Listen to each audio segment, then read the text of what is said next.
یہ بزرگ مستحق اور نادار افراد کے لیے جو ادارہ سیالکوٹ میں کام کر رہا ہے، وہاں پہ مقیم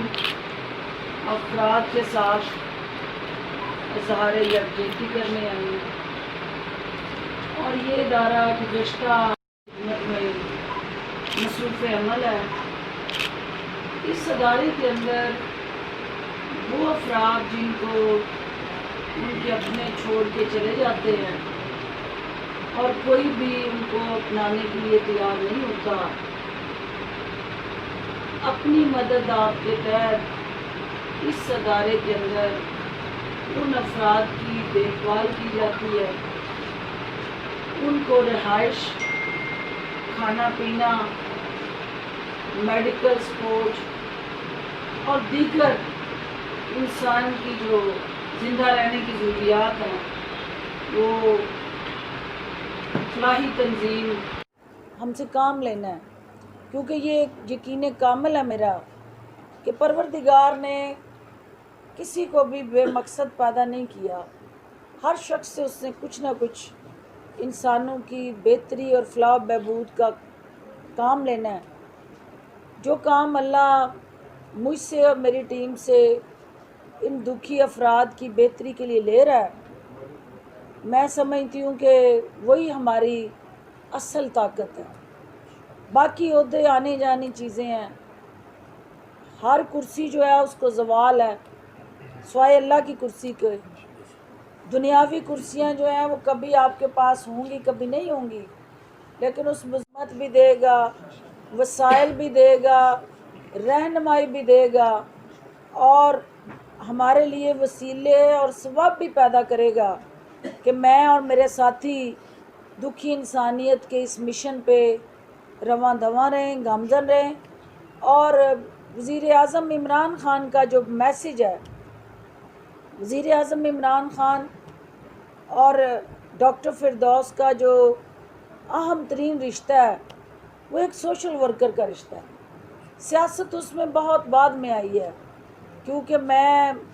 فاطمہ جناح میڈیکل کالج کے اندر اسٹوڈنٹ تھی تو شوکت خانم ہاسپٹل بن رہا تھا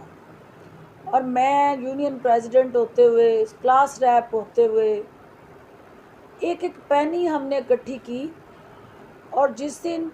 شوکت خانم ہاسپٹل کی پہلی اینٹ لگائی گئی ڈاکٹر فردوس ان اینٹوں میں شامل تھی، کیونکہ ہم نے ڈونیشنز دیں اور فاطمہ جناح میڈیکل کالج کی تمام سٹوڈنٹس نے وزیر اعظم عمران خان کے ٹائیگرز اور ٹائیگرس بن کے ان ڈاکٹرز نے اس ہاسپٹل کو بنانے میں اپنا کردار ادا کیا۔ عمران خان صاحب شوکت خانم ہاسپٹل بنائیں یا سیاست کے میدان میں دکھی انسانیت کے لیے جو بھی قدم اٹھائیں، ڈاکٹر فردوس سوشل ورکر کی حیثیت سے ان کی سیاسی، سماجی اور ہر طرح کی سہولت کاری اور معاونت کرنے کے لیے تیار ہے۔ یہ ادارہ چونکہ عمران خان صاحب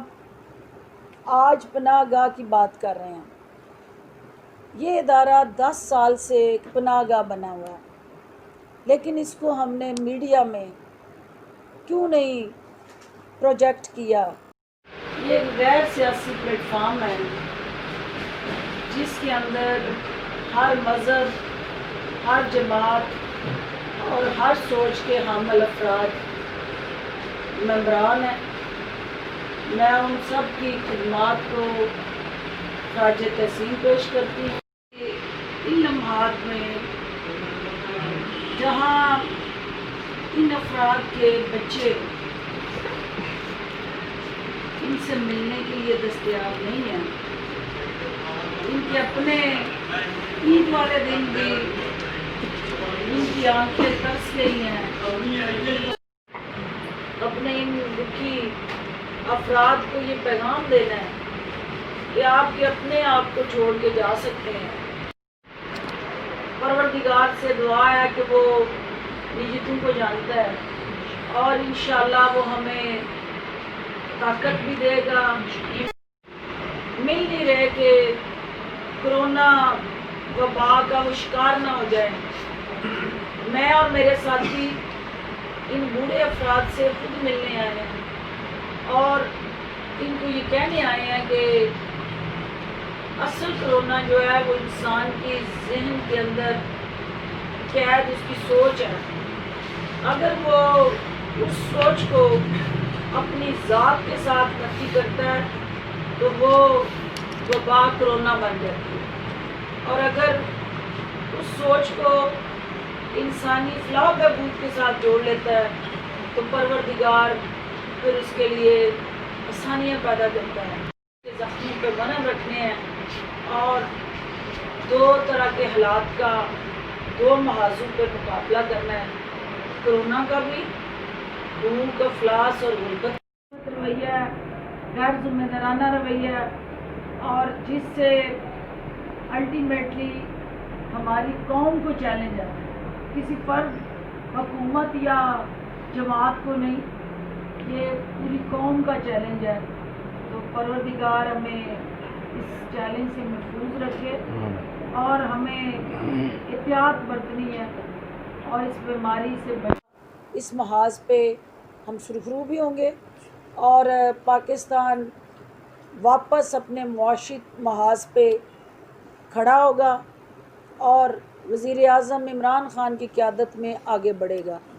آپ سب کی تشریف آوری کا بہت بہت شکریہ،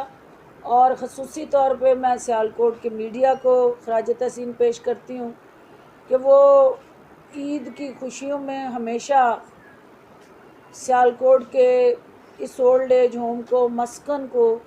انہوں نے ہمیشہ یاد رکھا ہے، اور عید کی خوشیوں میں یہ ان بزرگوں کے ساتھ حصے دار رہا ہے اور اپنے حصے کا جو رول ہے وہ ان